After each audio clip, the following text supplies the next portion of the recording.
biggest water dispute in the world, and I think even watching too much Western propaganda. Let me explain what's actually going on from an East African perspective. You see, Ethiopia built Africa's largest water dam, 7th largest in the world, and Egypt just wants to blow it up. This water dam will provide clean energy to millions of Ethiopians who currently have little or no access to electricity right now. This is very important because Ethiopia's economy has been the largest growing economy in the world, which is verified by the world's central banks. At their rate of growth, they want to move away from fossil fuels and have a green economy, and this is great news for Ethiopia's neighbors. Ethiopia is going to have so much surplus green energy, they'll be the largest energy exporter in Africa.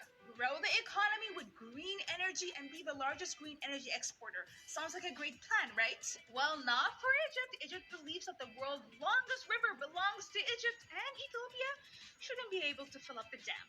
When Egypt found out about the construction of the dam in 2011, they basically said, Ethiopia, you can't do that. We have the right to veto any project at the top of the street, giving us full control of the Nile. Ethiopia was like, you can't really tell us what to do with our money and inside our borders. Egypt was like, yes we can. We have the 1929 Nile Water Agreement.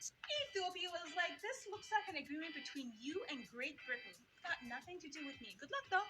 Egypt went to England and they're like, Ethiopia is not honoring our agreement. England was like, well, you're kind of at the bottom of the stream. The Nile is shared by 11 countries. Ethiopia has never been under colonial power. I think you're going to have to figure that out on your own. Good luck though.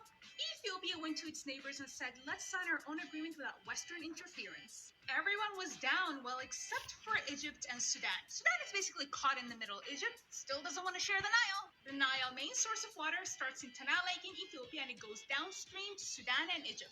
This is where the dam is built. Egypt goes back to Ethiopia and says, we have the 1959 agreement. Now you have to honor that. Ethiopia said, this looks like an agreement between you and Sudan. Got nothing to do with me. But looking at this agreement, why do you get 55 million cubic meters of water and Sudan only gets 18? Looks like Sudan got screwed. Ethiopia says, we're all still down to sign a new agreement. You should just join in. Egypt was like, no thank you. So they started planning an attack on Ethiopia. It was aired on national television. They didn't know they were being recorded. I reposted a full translated video on my IG. You should go and watch it. Then Egypt went to Daddy Trump for help.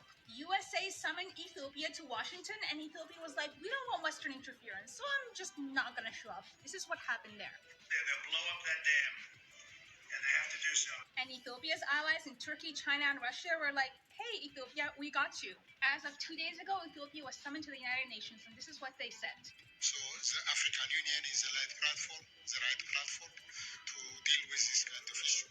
They still believe that Egypt needs to let go of their colonial mindset and sit down with its neighbors to come up with their own agreement. And Egypt started a propaganda campaign against Ethiopia.